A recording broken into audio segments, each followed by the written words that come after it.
2022 CR 319 State versus Troy A. Tomlin Jr. All right, we have it set for sentencing, and I have two motions that have been filed in this case.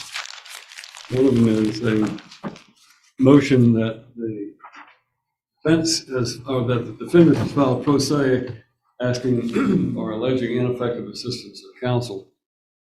Then the other motion is a motion filed by the public defender, the attorney of record for the defendant, asking to withdraw the guilty plea. And first, let me ask Mr. Tomlin, you have the right to, allege that your lawyer has been ineffective in representing you. Typically, I want you to understand that typically that is an issue that is reserved for after all of your avenues of appeal have been exhausted. In other words, you have a right to, ask to withdraw your guilty plea. I can rule on that. Then you can have an appeal of my decision. If I deny that, if I grant it, then obviously you're going to trial. And if you allege now that, and we hear your argument about ineffective assistance of counsel, then you are technically waiving that as an issue down the road to be raised on appeal. You understand that? Sir. All right. And then the second thing is, I have to consider whether or not there are grounds to allow you to withdraw your guilty plea. So that's the first issue that I'm going to have to address. And Mr. Howard is your attorney of record. And so I'm going to allow him to argue that on your behalf. And then if you want to be heard on that issue, then I will allow you to do so. Yes, sir. You keep raising your hand. What do you want to say? I have a letter from the Good Wings boss. It states right here that she never worked at Good Wings, and it left his information right here. And I have all the information right here stating that she was on a dating website. She never worked at Good Wings. And then on top of that, on that night, they arrested me for attributing to a delinquent to a minor, and then told me to stay away from the girl. And I did that, and told me to have no contact, no nothing. And then they come back and try to charge me again with the same girl. And I have all the police records, everything, and also I have the dating website what she's on, Your Honor. All right, have a seat at the table. You are still technically representing this defendant, and you have filed a motion to withdraw his guilty plea. You, as I know, you and I both know that it's not an automatic thing. Can you tell me why I should grant such a motion? Your Honor, at this point, I filed it upon the insistence of Mr. Tomlin. We, as you know, we entered a plea on, I believe it was September the 18th. I had discussed that fully with Mr. Tomlin. He met with me and Mr. Mitchell. We all discussed the evidence, the possible avenues. Thought we had come to an agreement that this was the best legal outcome for him. We did show up and enter the plea. I had no contact with Mr. Tomlin regarding this until 2 days ago when I filed this motion, when he called my office and said that he had decided that I was ineffective, that he would like to retain private counsel, and that he would like to withdraw his guilty plea and revisit the matter, Your Honor. Subsequently, I filed the motion to effect those wishes. All right. Let me hear from the state about this. Your Honor, the defendant pled in September. A subsequent judgment was submitted to the court and signed on September 18th, 2023. This motion was filed. These two motions were filed this week, way beyond 30 days of the entry of that judgment of conviction. Prior to a sentencing hearing, the court has discretion to withdraw a guilty plea for any fair and just reason. The court has gone on to describe several factors that the court can consider. The amount of time that elapsed between the plea and the motion to withdraw it. More than a month and a half has elapsed since that time. The presence of a valid reason for the failure to move for withdrawal earlier in the proceedings. There's really not an excuse why he would have not filed this motion much earlier in the process. Whether the defendant has asserted or maintained his innocence, this has been a best interest plea, Your Honor. the full terms of the agreement were not explicitly agreed to. However, most of a lot of the court is only here to decide whether Mr. Tomlin serves 2 to 4 years. So most of his sentence has been agreed to. It is understood by both sides that he will be on the sex offender registry for at least 10 years. That's out of the court's discretion. That's just mandatory due to these sentences. And distinctly, the exploitation of a minor charges, all sides know that is a to serve sentence at 100%. So the only thing the court is here to decide today is whether this defendant serves 2, 3, or 4 years at 100% TDOC.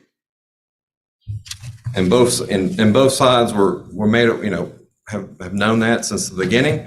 The court did a very thorough job at plea, making sure the defendant understood and making sure that nobody was forcing the defendant to take this plea. I rewatched it on YouTube yesterday.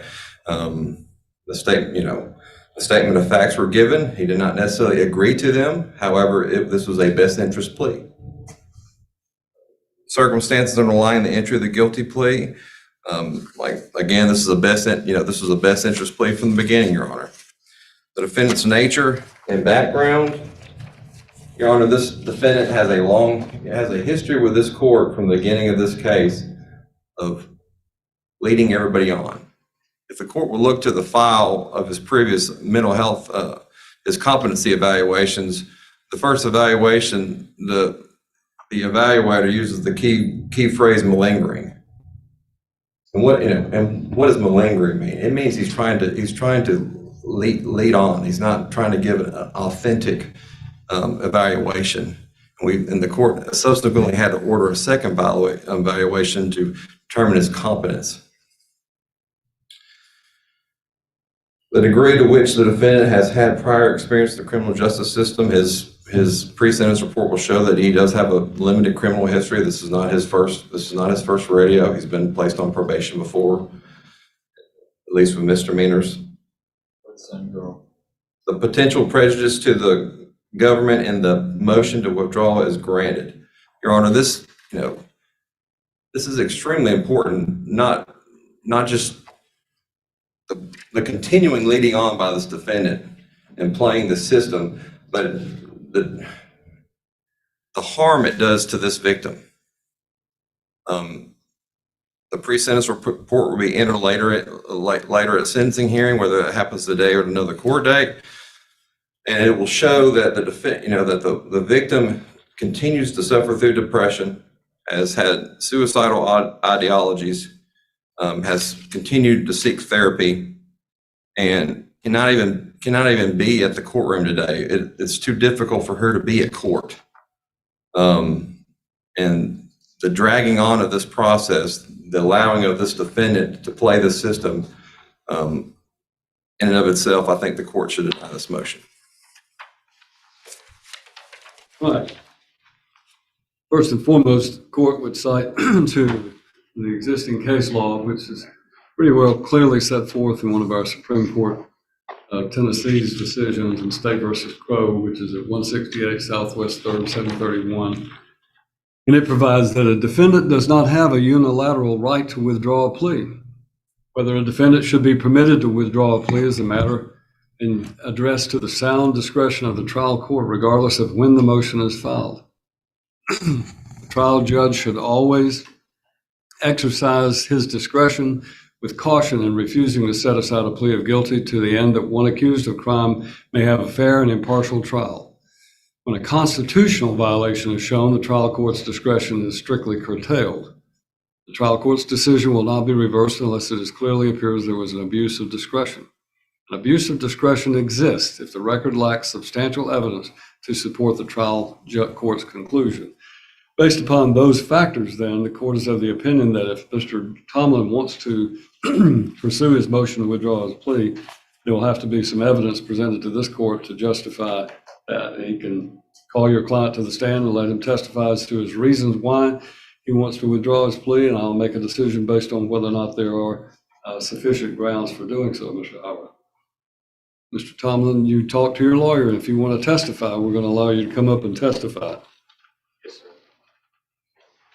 Your Honor, the only issue I have with that is he's claiming ineffective assistance of counsel. So what's effectively going to happen is he's going to take the stand and claim that Mr. Howard didn't explain this to him, didn't explain that, and I can't call Mr. Howard as attorney to refute any of that. That's going to be. I mean, I would suggest if we're going to have this hearing, I'd almost treat it like a PCR, or maybe give him another attorney so I can properly call Mr. Howard to refute any of these claims that he may make on the stand. As I explained, the motion for ineffective assistance of counsel really addresses itself at the conclusion of the trial. We're not at that point. Mr. Howard, do you feel that you can represent your client competently at this stage? It is certainly an interesting position, Your Honor. It is certainly an interesting position, Your Honor. I've been practicing going on 8-9 years now and never been put in a position where I had to question a witness about whether or not I was ineffective. Certainly I'd be... Not necessarily an ineffective, it's trying to demonstrate a basis for the withdrawal of a guilty plea. That is the question. At this point, Your Honor, I'm unaware of any basis other than he'd just like to withdraw it. That is where we are, Your Honor. I will certainly be glad to discuss that with him if the court would give us a brief recess. However, he has not discussed any reason other than I have been ineffective with me. We are somewhat at an impasse there, Your Honor. All right. There is no good solution to this situation. I agree, Your Honor. It is my opinion that in the interest of justice and to avoid issues that could later be called to question whether or not an appellate court would find some basis to vacate this situation, I'm going to relieve the public defender's office from further representation of Mr. Tomlin. I want to know whether Mr. Tomlin is planning on hiring his own lawyer. So Mr. Tomlin has indicated to you he plans to hire a lawyer, is that correct? He did relay that to me, Your Honor. He said that he had spoken to several people and that was just an issue of perhaps getting this continued and coming up with experience talking to people and getting a lawyer are two different things. So. All right. I think it's appropriate to set this for December the 27th. We will set it for, you're going to be available between Christmas and New Year's, Mr. Brooks?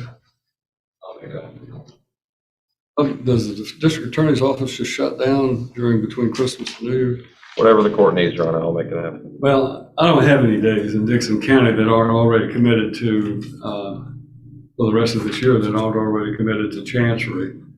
I have a number of Chancery days, but I don't have any criminal days, and this is a case where, in my opinion, it needs to be heard if at all possible. I don't really want to delay it. After December, what would be our first day? January the 2nd, the day after New Year's. January 2nd, Houston Chancery. Brooks, would you rather have January the 2nd or December the 27th? Second, Your Honor. My wife would say the second. Have your client come around. Mr. Tomlin, come around, please. I'm not going to get into the specifics of it, but I want to place you under oath. Raise your right hand. Go ahead. You solemnly swear or affirm the testimony you're about to give in this case is the truth, the whole truth, nothing but the truth, so help you God. Yes, ma'am, I did.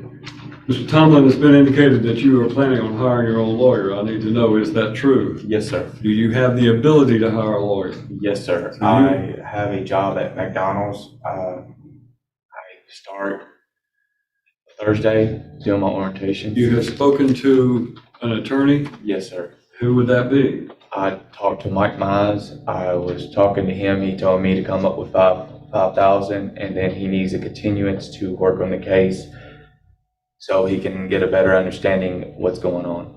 Well, you're getting a continuance. You're getting a date of January the 2nd for the hearing on your motion to withdraw your guilty plea. I want to make sure you understand that whoever you hire as a lawyer, you need to hire them immediately so that they can start working on your case, because I'm not going to put it off after January the 2nd. When you come back in on January the 2nd, You will either be representing yourself at the sentencing hearing and on that motion to withdraw your guilty plea, or your lawyer that you've hired will be representing you. But it will not be a delay tactic for you to come in a day before and say, well, I just hired Mr. Joe Blow lawyer and he needs time to work on my case. It is set on January the 2nd at 9:00 a.m. in this courtroom, and I'm going to first hear your motion to withdraw your guilty plea. If I find that there are grounds for the withdrawal of that guilty plea, then your cases will be set for trial on all of the different, the state will have the right to reinstitute the original. There were 4 counts in your indictment. You were pleading to 3 of them under that original agreement. All 4 counts would then be back on the docket, and you would be facing all 4 of those counts. There would be no guarantee about the sentence, no guarantee about how they were to be served. You would go to trial and take your chances on whether or not you were found guilty or not. Yes, sir. But I want you to understand, if you are not able to satisfy me that grounds exist under the law to set aside your guilty plea, then you're going to a sentencing hearing that day, and I will be determining your sentence according to the agreement that was entered in this court. And that is for me to determine the sentence that you would serve. And of course, as Mr. Howard or Mr. Brooks had pointed out, it is 100% service. In other words, whatever you get in the way of a sentence would be served completely every day for day, 100%. So, and that's whether you're found guilty of the trial at a trial or you're found that the original plea agreement should be enforced. So do you understand everything? Yes, sir. Go ahead. Can I address the court about something? When he said the misdemeanor charges, they was pertaining of the same girl that I'm being charged of now. And they told me to have a no contact order put in place. And they told me to stay away from her and put me on misdemeanor probation. Well, I'm not worried about that. What I'm worried about is making sure you understand that there's not going to be any delays. There's not going to be any continuances. There's not going to be any reason that I'm going to accept why this matter is not heard on the merits on January the 2nd. Do you understand that? The reason I've had you placed under oath and we've made a recording of this is that if you talk to a lawyer, you need to make sure they understand that it's not going to do them any good to call my office and say, oh, I need some additional time. January the 2nd is the day. Do you understand that? And I talked to a lawyer, another I talked recently. They told me if the DA by law has any flaws in their case, that the evidence or hold what they have can be admissible in court of any flaws, meaning if they state that she worked at Goodwings and she didn't, be dismissible in court. I can't say the term right, sorry. Well, I'm just going to tell you that lawyers have opinions just like everyone else. A lawyer tells you something, that's their opinion, but it doesn't always work the way that a lawyer tells you. A lawyer will tell you what they think, but oftentimes what they think is not the way things turn out.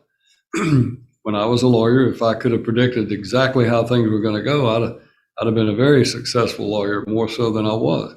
But that's not the way it works. Lawyers give you their opinion. It falls to the court, me, to determine what the law is about those things. Do you understand that? All right. Your Honor, can we have a status date to prevent the scenario, it being the holidays? I envision the attorney being very busy during the holidays and coming in on January 2nd saying, I need discovery, I need all this. Can we set a status date between now and then, maybe with another court, to see if we can bring Mr. and require Mr. Tomlin's presence? Well, you just heard me say I don't have any criminal days available between now and the January 2nd. How about that December the 27th day? You want to have that? As a Well, I was going to suggest Judge Lockhart Match's date for a status date for attorney. I don't think Judge Lockhart Mash wants to touch this with a 10-foot pole. November the 21st, we'll give him 12 days to try to see if he can hire a lawyer between now and then.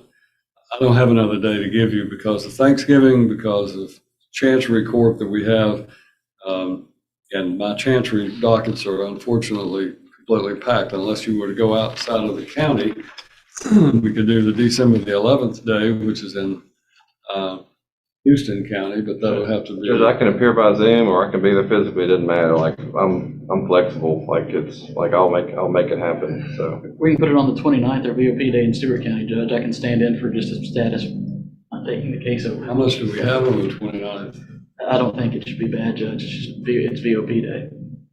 Well, that gives him 20 days to hire a lawyer. Yes, sir.